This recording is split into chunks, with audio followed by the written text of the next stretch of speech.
Hello, welcome to my stream.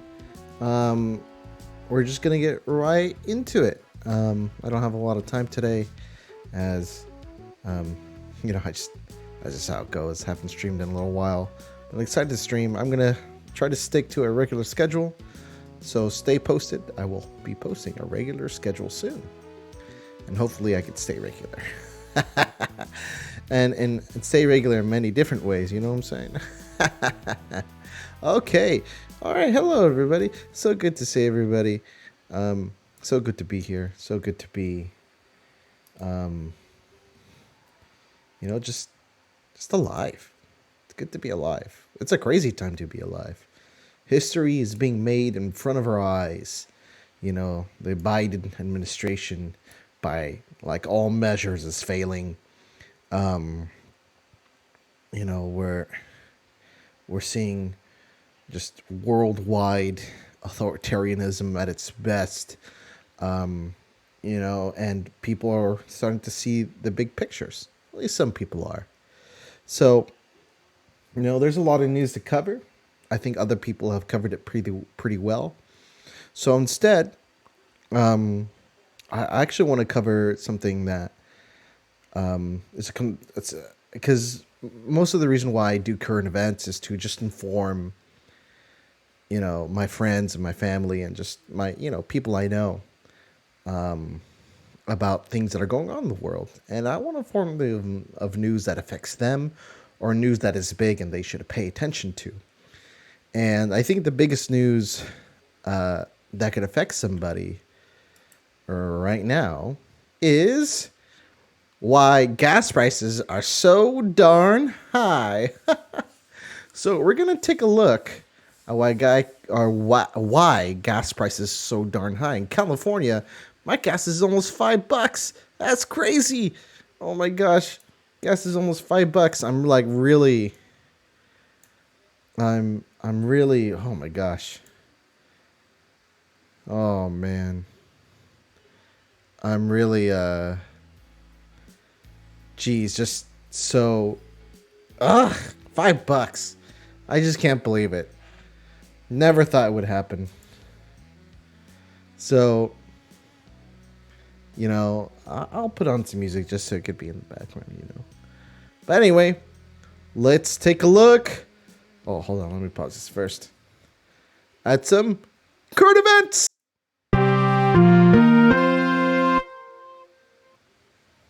Okay. Hopefully it's not too loud and won't drown me out. Maybe I'll put it down a little bit. There you go. You can probably hear everything else in this house, including the fans on my computer.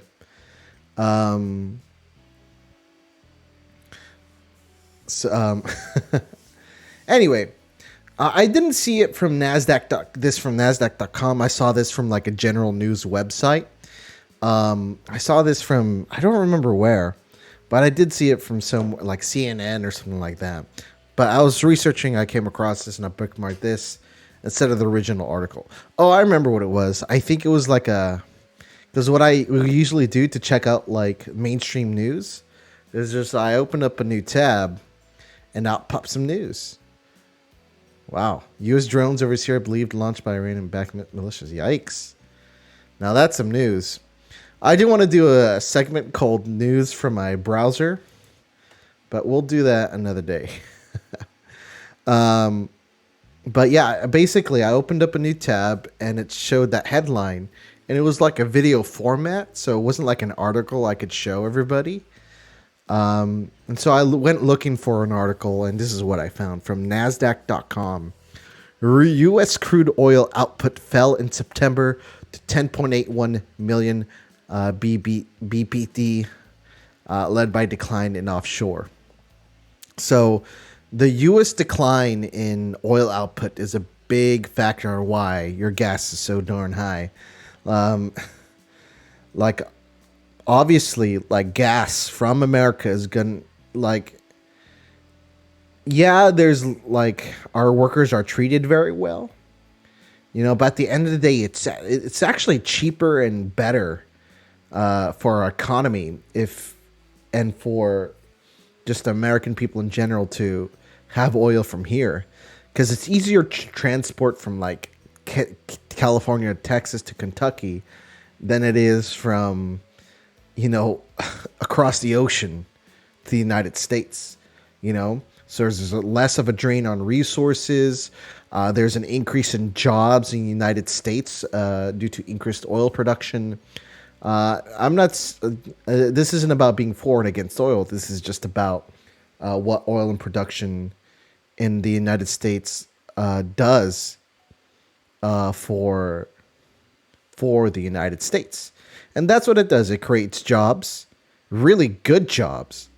People make 5 to 6 figures, like a good five, like in the good over, like the poverty line, you know, in terms of it making 5 figures, but 5 to 6 figures, you know, basically turning themselves middle class. 6 figures, most of them are 6 figures. I had a friend moved to Colorado.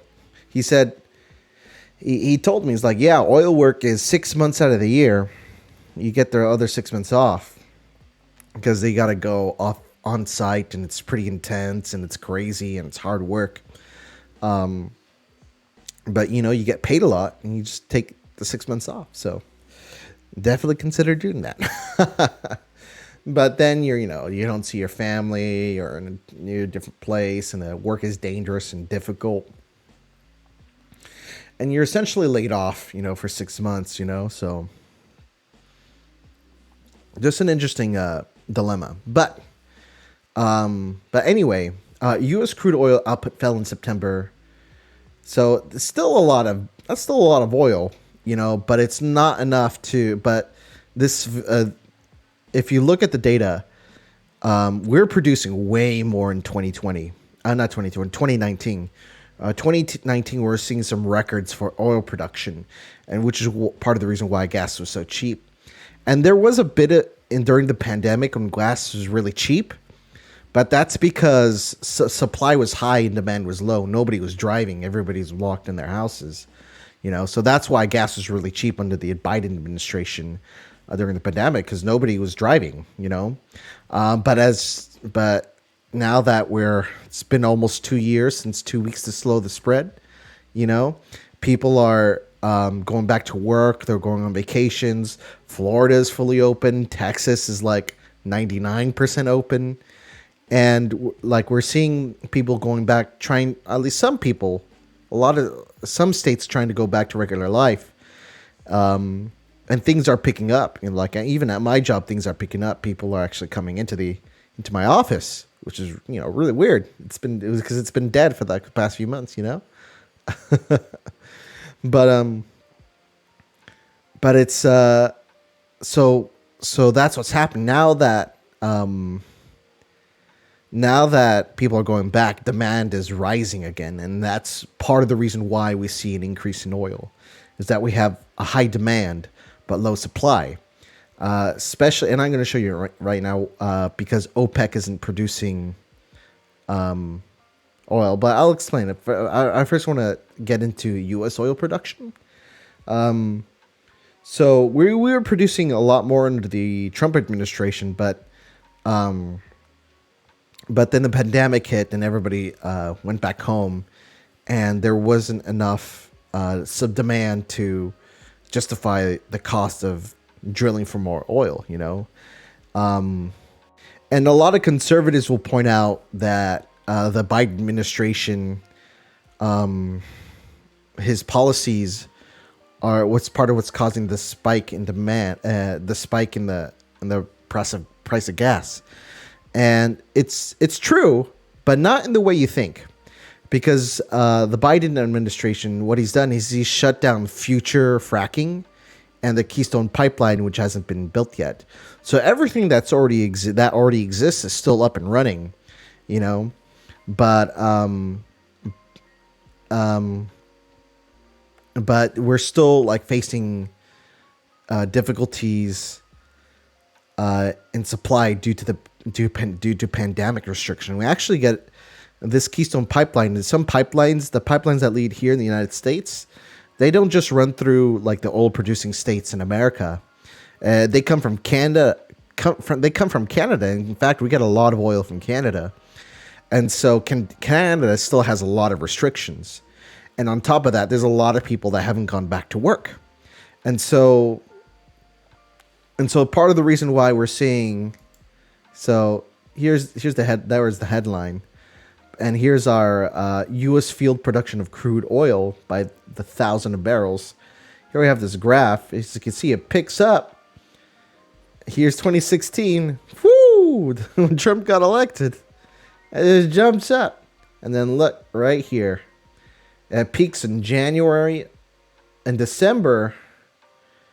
Let's see. Maybe I could just do... Maybe this year. Let's see. 5 years. 10 years. But yeah, let's do 5 years. So here you see different lines for the past 5 years. Here's this big one right here.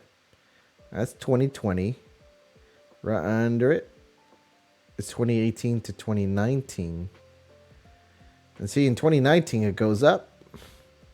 Goes all the way across. And 2020 starts. It's sort of steady. It dips a little bit. You know, in the transition of power. Because this is... that's February of 2020. Here's January. So you see an almost immediate drop.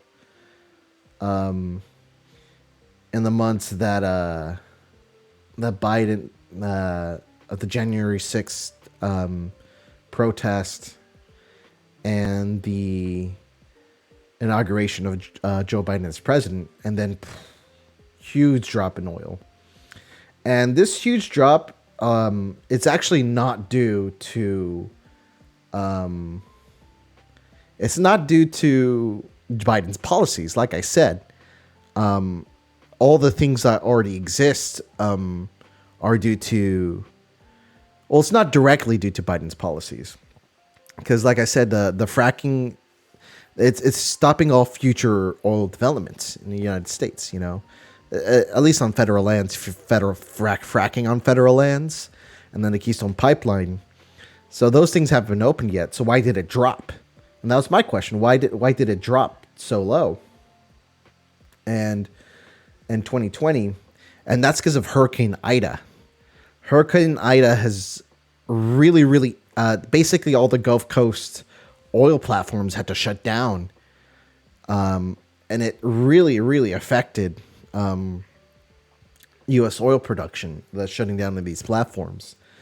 And so we see, and that's still affecting us. So the few weeks that, the oil platforms are shut down, has really affected our supply.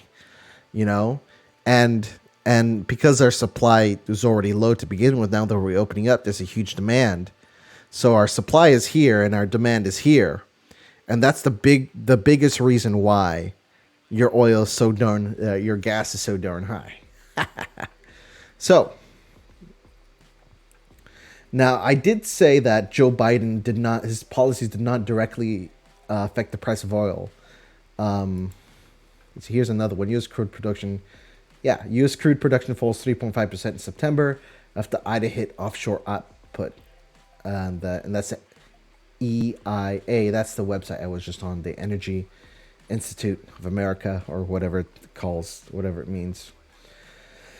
And so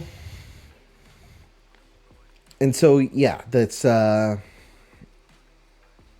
it's because of our low supply and high demand. That's where we're seeing a big increase in the price of oil. And now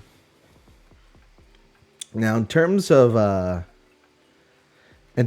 actual policies of the Biden administration, what he's done is basically saying, in the future we're going to produce less oil than we would initially have. We're still producing a lot of oil, and the amount of oil is still increasing because, of the lessening of restrictions. But but his policies basically will slow down oil production. And as a result, speculators are coming into the market, and speculators are coming in the market and are driving up the price. More on that later. I'll get to that. I'll explain that a little more in a little bit. I don't have the best explanation for it, but it's a explanation. Somebody would probably be able to explain it a lot better than I could, but it's just for information, you know. So, one is that Hurricane Ida happened, and our crude production has fallen hard. Now, there are articles that say that oil prices will face downward pressure next year as OPEC sees oversupply expanding, the report says. Now, the report comes directly from OPEC. And now, what is OPEC? Well, let's do a quick Google search. OPEC. Let's just Google OPEC. Because I don't want to mess this. I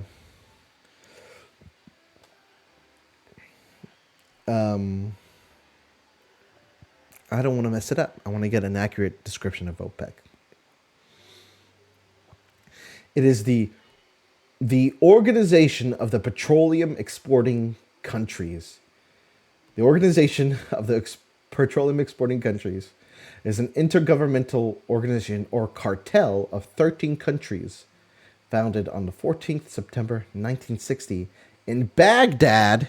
Baghdad, wow. In Baghdad by the first 5 members: Iran, Iraq, Kuwait, Saudi Arabia, and Venezuela. Obviously, not all these countries are very friendly towards the United States, as you can imagine. And they've added some members. And here you can see the members in blue.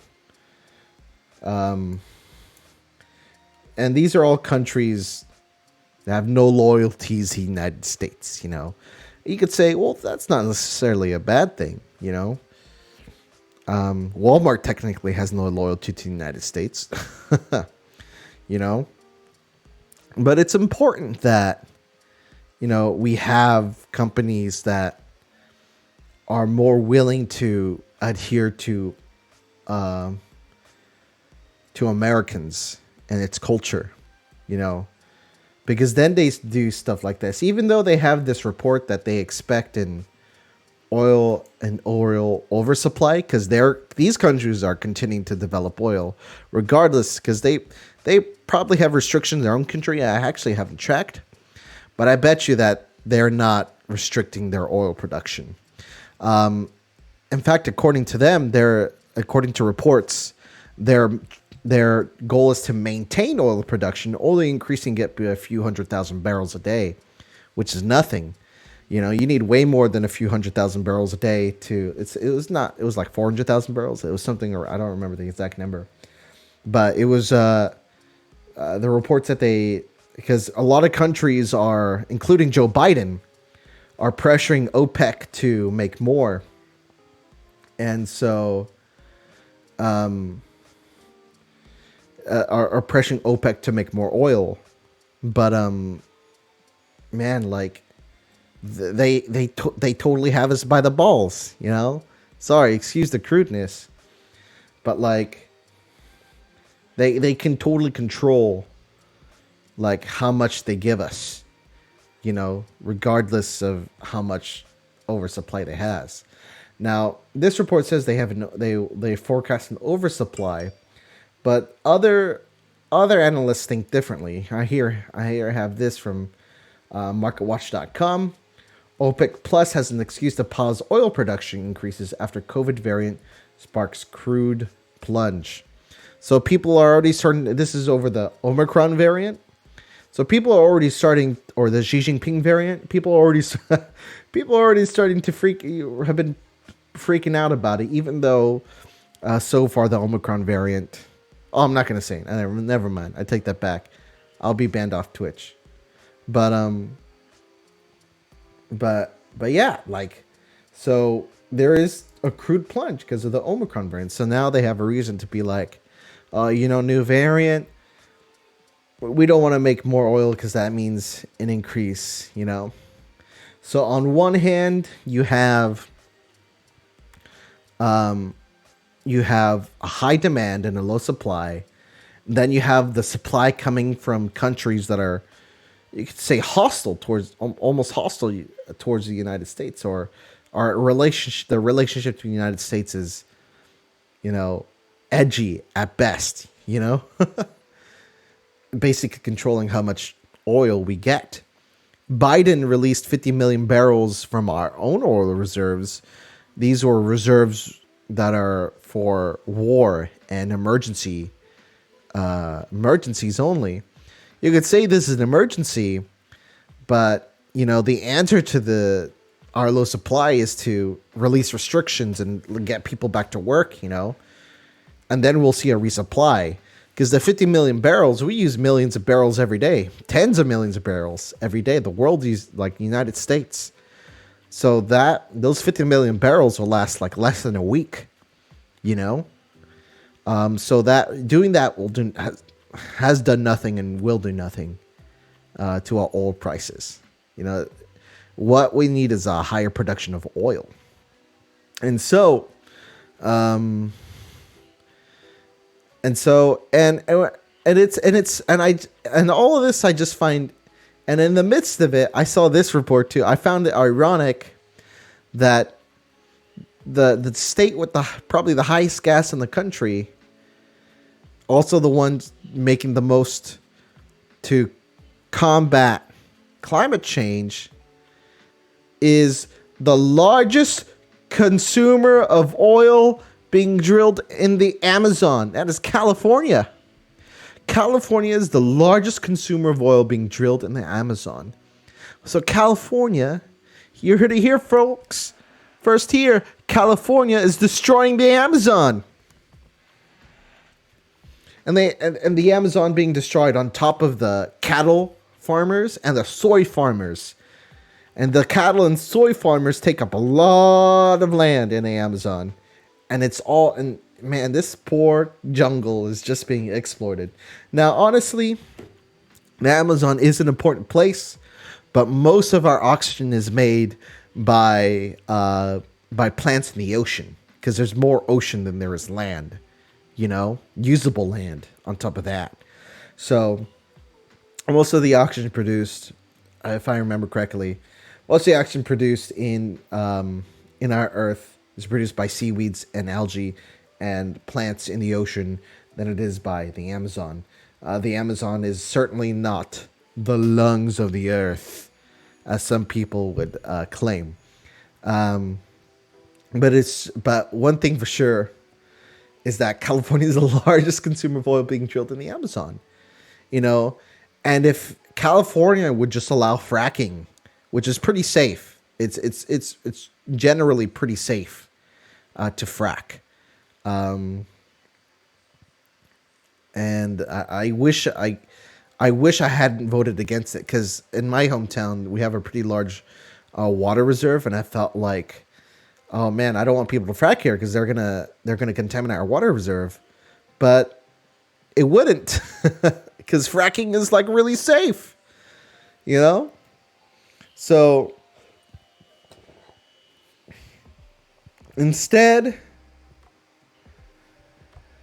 California, instead of getting its oil from its compatriots in the States, from Canada, from Mexico, it takes oil shipped from the Amazon,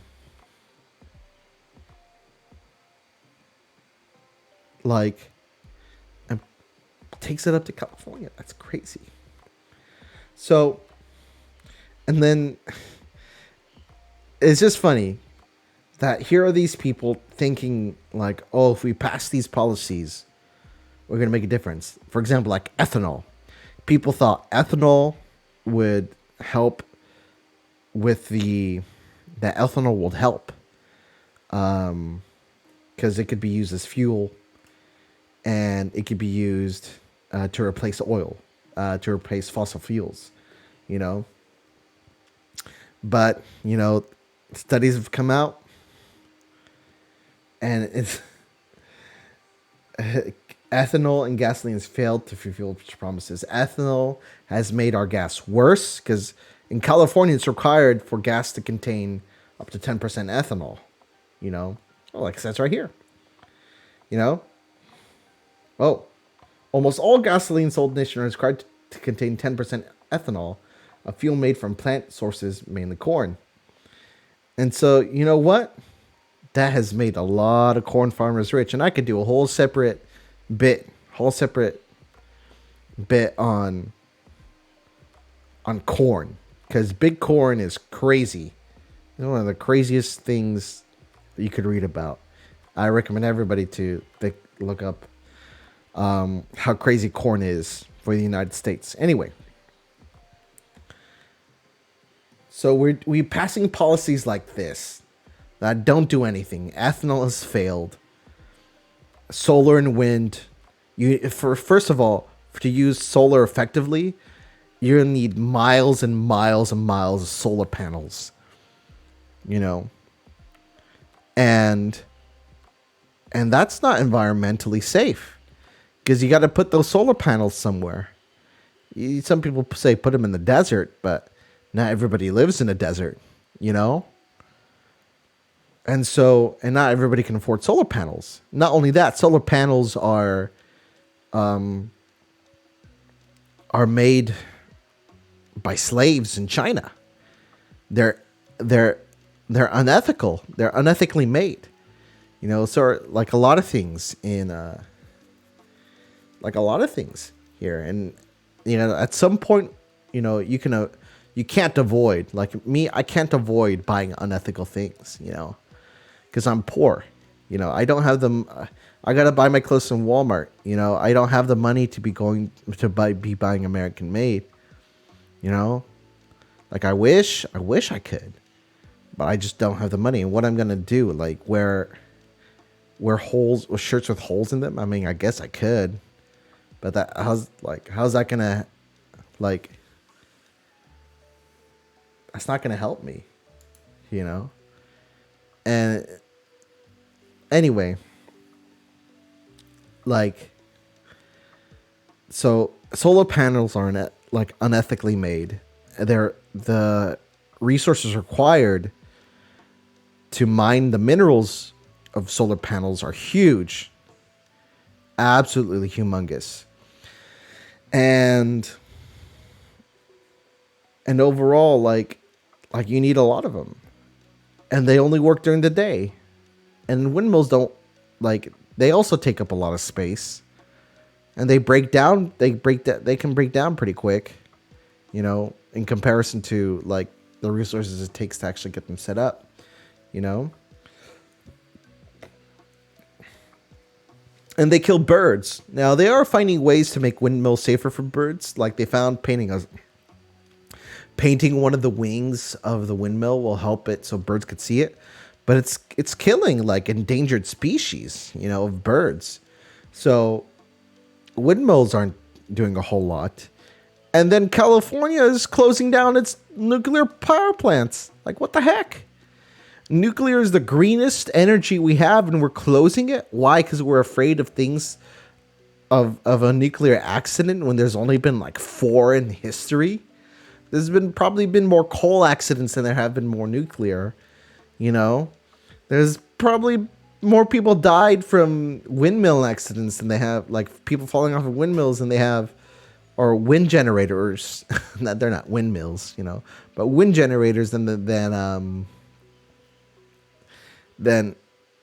from nuclear, like from nuclear plants going haywire. Like name all the famous nuclear power plant failures.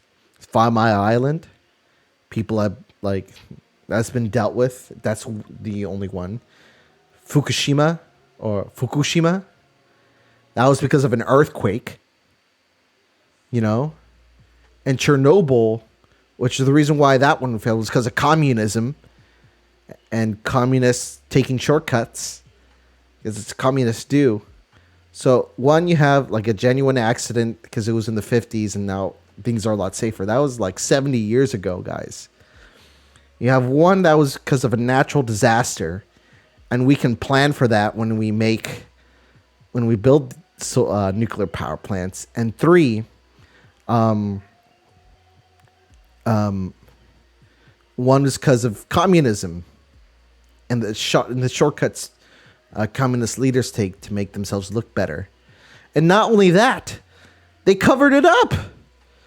People did not know. Nobody knew about Chernobyl until they detected the radiation in the air from like a country like 1,000 miles away. I don't know. It's a crazy story.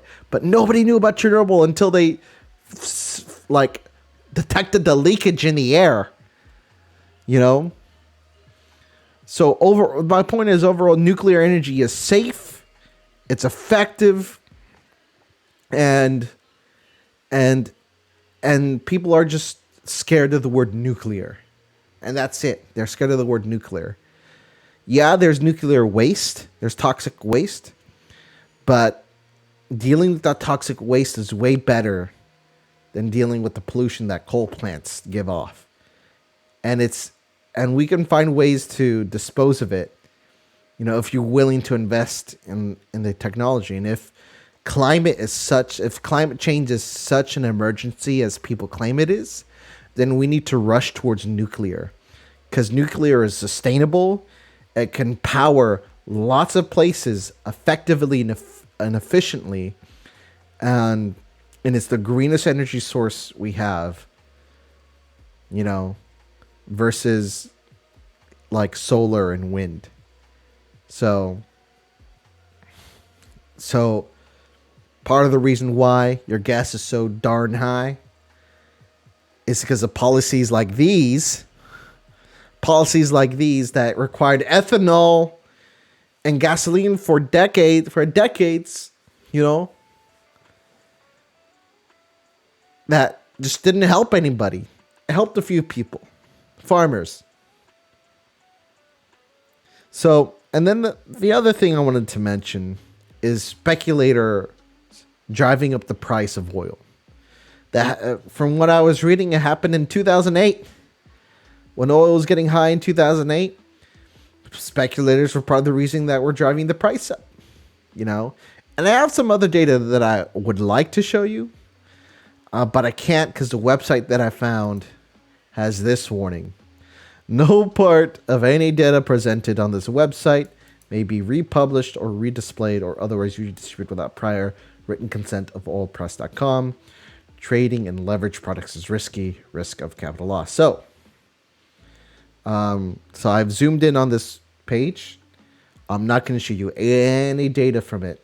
And much more. This website is also funded by oil companies. So I wouldn't call it the most trustworthy news site. But this website has some really interesting data on oil and the price of oil and why it's so high. So I'm just going to tell people to go to oilprice.com, read some of what they have, do their own research. But yeah, speculators, basically,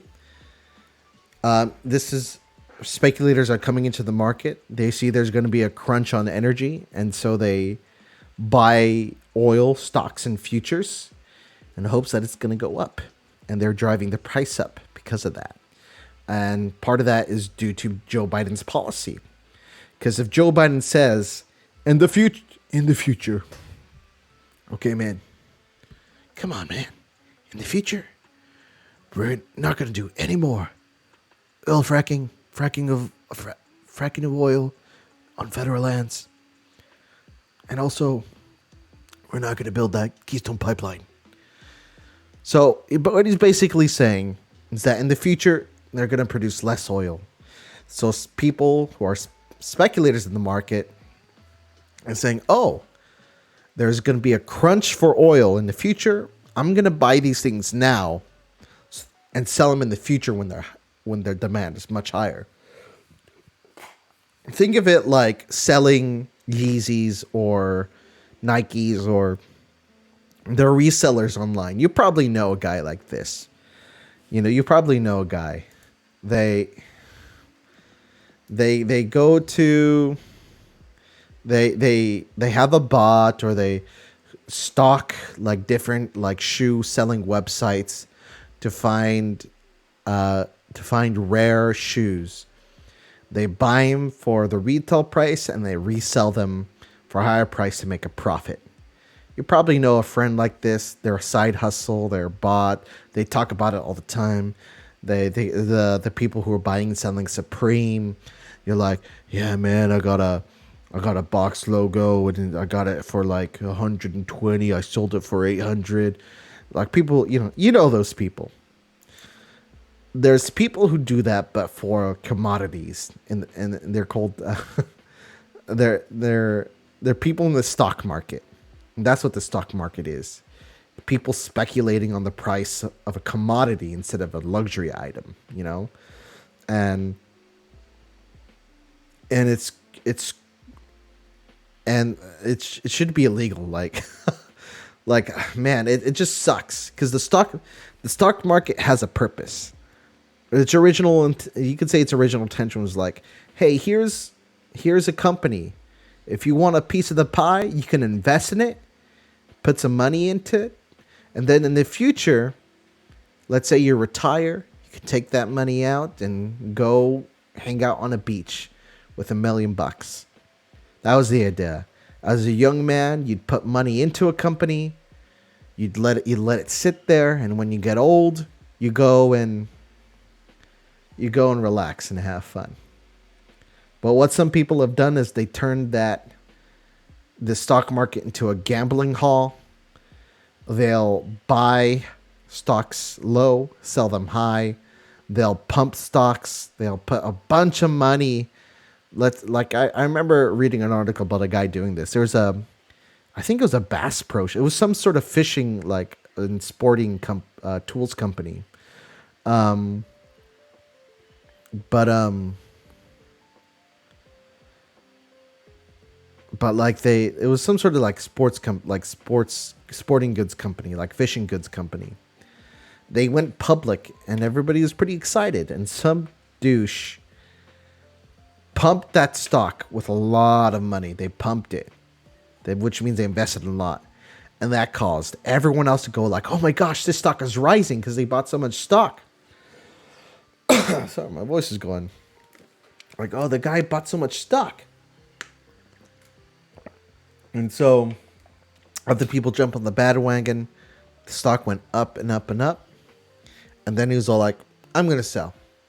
The guy sold all of what he had, making a huge profit. But then everybody else saw that and said, oh my gosh, we got to sell. So they sold and sold and sold until the stock was basically worth nothing. The company had to go, like, basically went bankrupt or something. And that happens a lot. And it sucks, But that's what they're doing. That's what these people do, And that's what's happening with oil. People are speculating, driving up the price, in hopes that in the future they can make a buck. Which is interesting. A person doesn't really need more than $60,000 a year. Maybe 120 to live a good life, provide for their family, provide for the community. But some people just want more. Not that wanting more is necessarily bad, but some people just want more just to want more. I can respect a person who wants more and wants to build a legacy, wants to build a company. He has ambitions to actually give back because he's actually producing something, A person who builds like Jeff Bezos. I don't like Jeff Bezos. I don't like Bill Gates. But they built successful companies and good products. They produced something. The people out here in the stock markets, they're not producing anything. Even your reseller friends, they don't produce anything. They're just making the value of things that you want higher. Some people will argue that's just the value of those prices because the demand is high, But when you can manipulate prices like that, because that's what it is price manipulation. Just for the sake of making money. I don't know. It's pretty messed up. Anyway. That's why your gas is so darn high. And that, my friends, is current events. Oh, hold on. What the heck? Where's my stinger?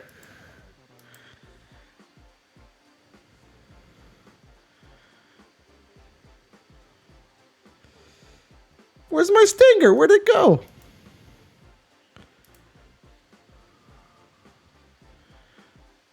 It literally just played. Where's my stinger? What the heck?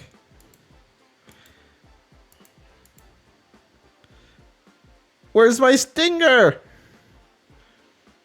Hey guys, that was current events. All right, time to play some video games. All right.